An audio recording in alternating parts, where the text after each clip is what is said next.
मित्रों, यह महाभारत की कथा का 17वां भाग है। पिछले अध्याय में हमने महाभारत आदि पर्व के अंतर्गत आने वाले अंश अवतरण पर्व में महाभारत के रचयिता महर्षि व्यास के जन्म से संबंध रखने वाली कथा का पाठ आरंभ किया था। महाभारत की कथा के इस भाग में हम उसी कथा को आगे बढ़ाएंगे।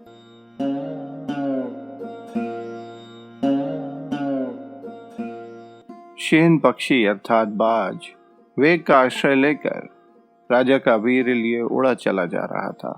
इतने में ही एक दूसरे बाज ने उसे आते देखा। उस बाज को देखते ही उसके पास मांस होने की आशंका से दूसरा बाज तत्काल उस पर टूट पड़ा और फिर वे दोनों पक्षी आकाश में एक दूसरे को चोंच मारते हुए युद्ध करने लगे। उन दोनों के युद्ध करते समय वह वीर यमुना जी के जल में गिर पड़ा। वहां अद्रिका नाम से विख्यात एक सुंदर अप्सरा ब्रह्मा के शाप से मछली होकर तैर रही थी। बाज के पंजे से छूटकर गिरे हुए उस वीर को अद्रिका ने आकर निगल लिया। इस घटना के करीब 9 महीनों के बाद एक दिन वह मछली मल्लाहों के जाल में फंस गई। जब मल्लाहों ने उसे चीरा तो उसके उदर से एक कन्या और एक पुत्र निकला। इस आश्चर्यजनक घटना को देखकर मछेरों ने राजा के पास जाकर निवेदन किया, महाराज, मछली के पेट से ये 2 मनुष्यों के बच्चे उत्पन्न हुए हैं। मछेरों की बात सुनकर राजा उपरिचर ने उन दोनों शिष्यों में से जो बालक था उसे स्वयं रख लिया। उधर इस घटना के होते ही वह अप्सरा अद्रिका क्षण भर में ही शाप मुक्त हो गई। भगवान ब्रह्मा जी ने पहले ही उसे कह दिया था कि मछली की योनि में पड़ी हुई तुम 2 मानव संतानों को जन्म देने के बाद शाप से छूट जाओगी। अतः मछली मारने वाले मल्लाह ने जब उसे काटा तो वो संतानों को जन्म देकर मछली का रूप छोड़कर दिव्य रूप को प्राप्त हो गई। उन 2 संतानों में से दूसरी कन्या थी। मछली की पुत्री होने के कारण उसके शरीर से मछली की गंध आती थी। अतः राजा ने उसे मल्लाह को सौंप दिया और कहा, इसे अपनी पुत्री बना के रखो। वह कन्या रूप, सत्य और समस्त गुणों से संपन्न होने के कारण सत्यवती नाम से प्रसिद्ध हुई। मछेरों के आश्रम में ही रहने के कारण वह पवित्र मुस्कान वाली कन्या मत्स्यगंधा के नाम से भी विख्यात हुई। वह पिता की सेवा के लिए यमुना के जल में नाव चलाया करती थी। एक दिन तीर्थ यात्रा के उद्देश्य से सब तरफ विचरने वाले महर्षि पराशर ने उसे देखा। वह रूप और सौंदर्य से भरी हुई थी। बड़े बड़े सिद्ध पुरुषों के हृदय में भी उसे पाने की अभिलाषा जाग उठती थी। उसकी हंसी बड़ी मोहक थी। मछेरों के पास पली बड़ी उस वसु की पुत्री को देखकर मुनिवर पराशर ने उसके साथ समागम की इच्छा प्रकट की और कहा, कल्याणी, मेरे साथ संगम करो। वह बोली, भगवान, देखिए, नदी के आर पार दोनों तटों पर बहुत से ऋषि खड़े हैं और हम दोनों को देख रहे हैं। ऐसी दशा में हमारा समागम कैसे हो सकता है? उसका ऐसा कहते ही शक्तिशाली भगवान पराशर ने कोहरे की सृष्टि कर दी, जिससे वो सारा प्रदेश अंधकार से भर उठा। महर्षि द्वारा कोहरे की सृष्टि देख वह तपस्विनी कन्या आश्चर्यचकित हो गई और लज्जा से भर गई।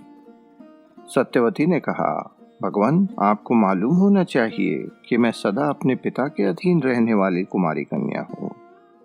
महर्षि, आपके संयोग से मेरा कुमारीपन दूषित हो जाएगा और कुमारीपन दूषित होने पर मैं कैसे अपने घर जा पाऊंगी?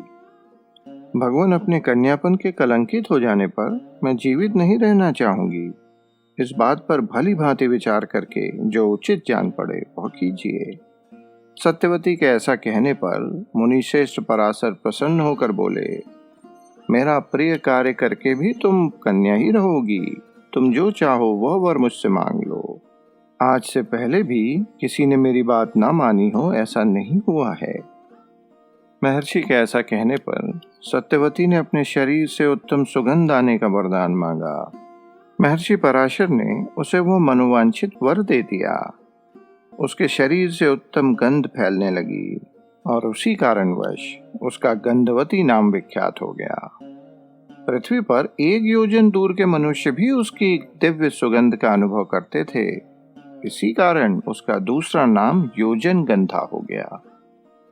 तत्पश्चात वरदान पाकर प्रसन्न हुई सत्यवती ने ऋषि के साथ समागम किया और दिव्य योग से तत्काल ही एक शिशु को जन्म दिया। उसी समय यमुना के द्वीप पर अत्यंत शक्तिशाली पराशर के पुत्र व्यास प्रकट हुए। उन्होंने माता से ये कहा, आवश्यकता पड़ने पर तुम मेरा स्मरण करना, मैं अवश्य दर्शन दूंगा। इतना कहकर माता की आज्ञा ले व्यास जी तपस्या के लिए चले गए। इसी प्रकार महर्षि पराशर द्वारा सत्यवती के गर्भ से द्वैपायन व्यास जी का जन्म हुआ। वे बाल्य अवस्था में ही यमुना के द्वीप में छोड़ दिए गए थे, इसीलिए द्वैपायन नाम से प्रसिद्ध हुए। उसके बाद सत्यवती प्रसन्नता पूर्वक अपने घर गईं। उस दिन से पृथ्वी के मनुष्य 1 योजन दूर से ही उनकी गंध का अनुभव करने लगे। उनके पिता दासराज भी उनकी गंध सुनकर बड़े प्रसन्न हुए। दासराज ने पूछा, बेटी, तेरे शरीर से मछली सी दुर्गंध आने के कारण लोग तुझे मत्स्य गंधा कहा करते थे, फिर तुझ में अचानक ये सुगंध कहाँ से आने लगी? इस पर सत्यवती बोली, पिताजी, महर्षि शक्ति के पुत्र महाज्ञानी पराशर मुनि हैं। वे यमुना के तट पर आए थे जब मैं नाव खे रही थी। उन्होंने मेरी दुर्गंधता को देखकर मुझ पे कृपा कर मेरे शरीर से मछली की गंध दूर कर ऐसी सुगंध दे दी जो अब बड़ी दूर तक प्रभाव रखती है।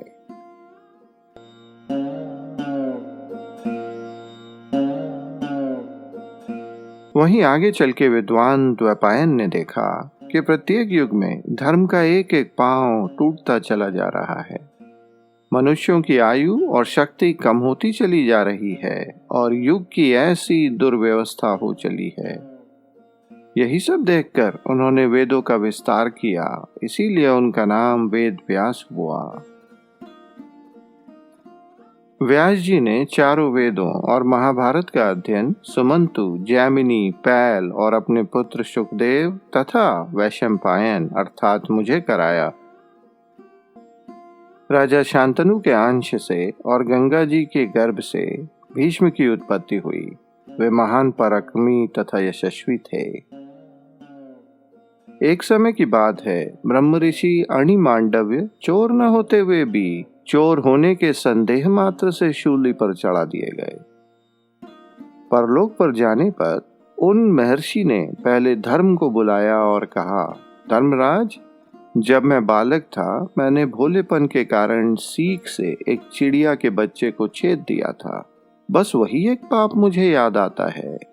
अपने दूसरे किसी पाप का मुझे कोई स्मरण नहीं है। लेकिन मैंने बहुत तप किया है, फिर भी उस तप ने मेरे छोटे से पाप को नष्ट नहीं किया। दूसरी ओर अपने आप को देखो धर्मराज, ब्राह्मण का वध समस्त प्राणियों के वध में सबसे बड़ा है और तुमने मुझे शूली पर चढ़वाकर वही पाप किया है, इसीलिए तुम पापी हो। अतः तुम्हें पृथ्वी पर शूद्र की योनि में जन्म लेना पड़ेगा। अणि मांडव्य के उस शाप से धर्मराज को भी पृथ्वी पर जन्म लेना पड़ा। उनका जन्म विद्वान विदुर के रूप में हुआ था। उसी समय गवलगण से सजन नामक सूत का जन्म हुआ, जो मुनियों के ही समान ज्ञानी और धर्मात्मा थे। राजा कुंती भोज की कन्या कुंती के गर्भ से महाबली कर्ण की उत्पत्ति हुई। बहुत जन्म से ही कवचधारी था। उन्हीं दिनों पृथ्वी के प्राणियों पर कृपा करने के लिए भगवान विष्णु वसुदेव जी के द्वारा देवकी के गर्भ से उत्पन्न हुए। वे आदि अंत से रहित संपूर्ण जगत के कर्ता तथा प्रभु हैं। उन्हीं को अक्षर अर्थात अविनाशी ब्रह्म और त्रिगुणमय प्रधान कहते हैं। उन्होंने ही धर्म को बढ़ाने के लिए अंधक और विष्णु कुल में बलराम तथा श्री कृष्ण रूप में अवतार लिया था। वे दोनों भाई अस्त्रों शस्त्रों के ज्ञाता और महापराक्रमी थे। सत्यक से सात्यकी और ऋतिक से कृतवर्मा का जन्म हुआ था। वे दोनों भी अस्त्र विद्या में निपुण थे और भगवान श्री कृष्ण के अनुगामी थे। एक समय महर्षि भारद्वाज का वीर्य किसी पर्वत की गुफा में स्खलित होकर अपने आप हृष्ट पुष्ट होने लगा।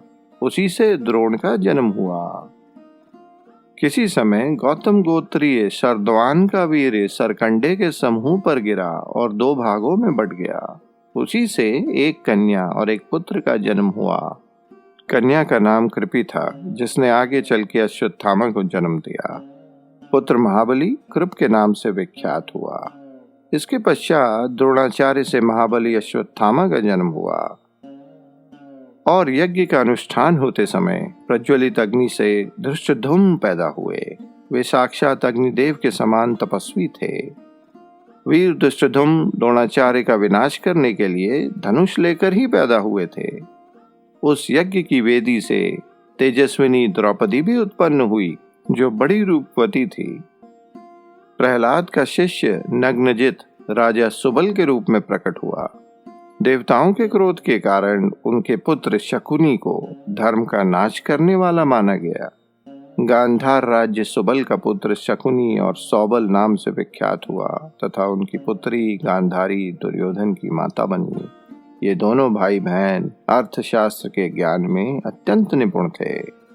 तत्पश्चात राजा विचित्रवीर्य की दोनों पत्नियों अंबिका और अंबालिका के गर्भ से श्री कृष्ण द्वैपायन व्यास के द्वारा धृतराष्ट्र और महाबली पांडु का जन्म हुआ।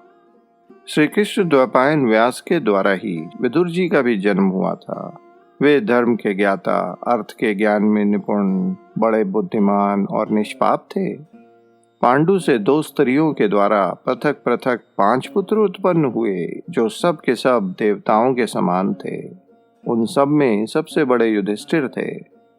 युधिष्ठिर धर्म देवता से, भीमसेन वायु देवता से, अर्जुन इंद्र देवता से तथा नकुल और सहदेव अश्विनी कुमारों से उत्पन्न हुए थे।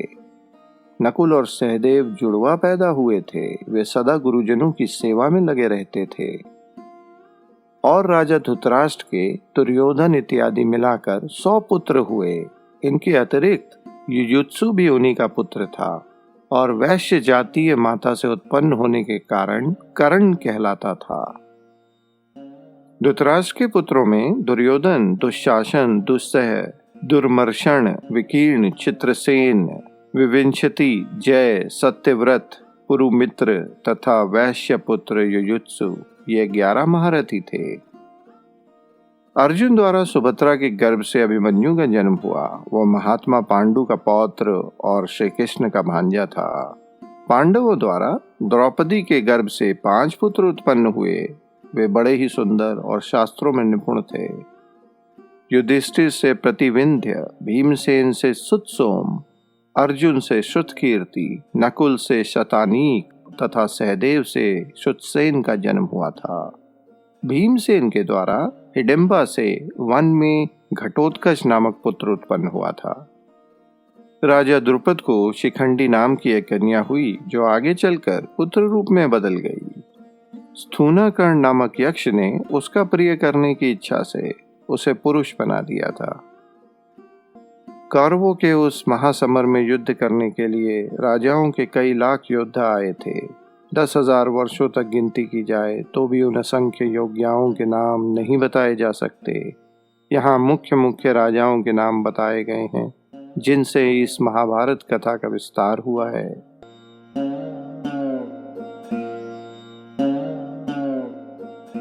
इतना सब सुनकर जन्मेजय बोले, हे ब्राह्मण, आपने जिन राजाओं के नाम बताए हैं, मैं उन सभी राजाओं के परिचय को भलीभांति जानना चाहता हूँ।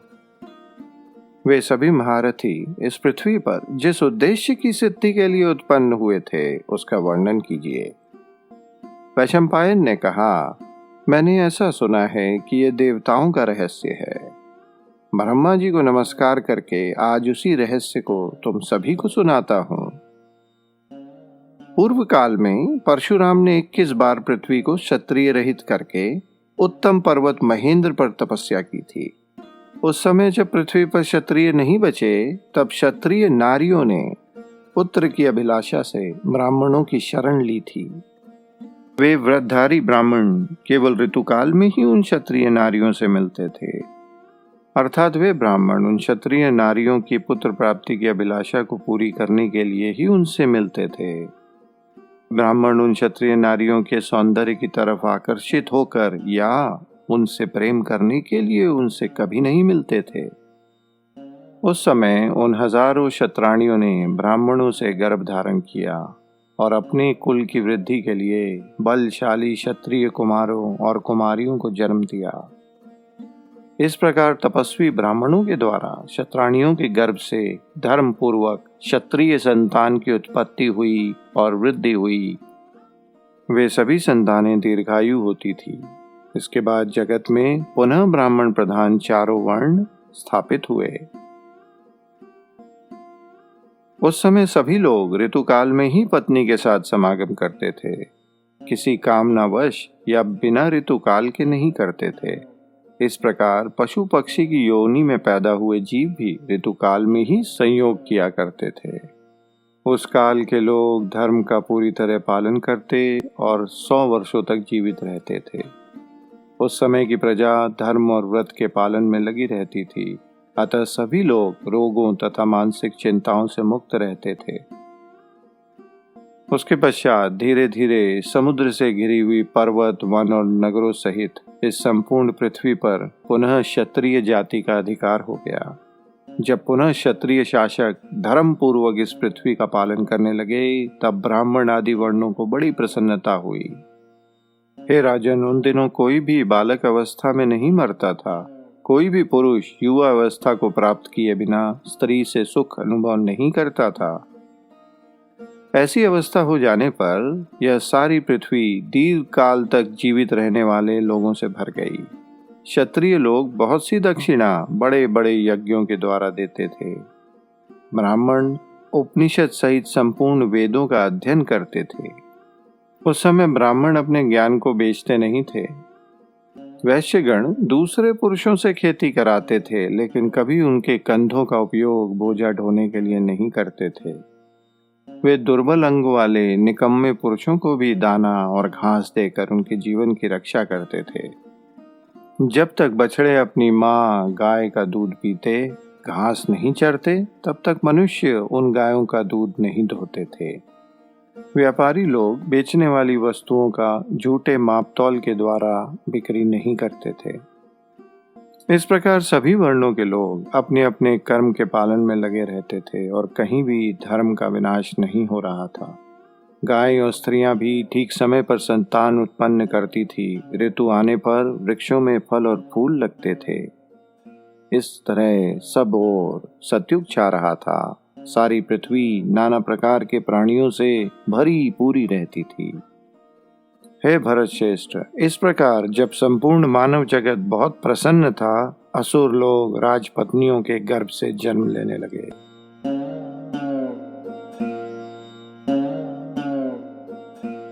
उन दिनों अदिति के पुत्रों अर्थात देवताओं के द्वारा दैत्य अनेक बार युद्ध में पराजित हो चुके थे और स्वर्ग से उनके ऐश्वर्य के नष्ट हो जाने पर वे इस पृथ्वी पर ही जन्म लेने लगे।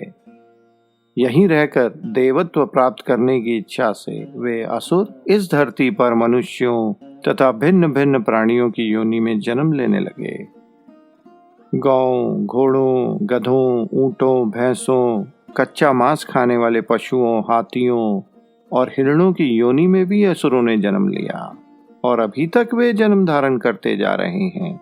उन सब से यह पृथ्वी इस प्रकार भर गई कि अपने आप को भी धारण करने में समर्थ न रह सकी। स्वर्ग से गिरकर इस लोक में आए हुए और राजाओं के रूप में उत्पन्न हुए कितने ही दैत्य और दानव बड़े घमंड से यहाँ रहते थे।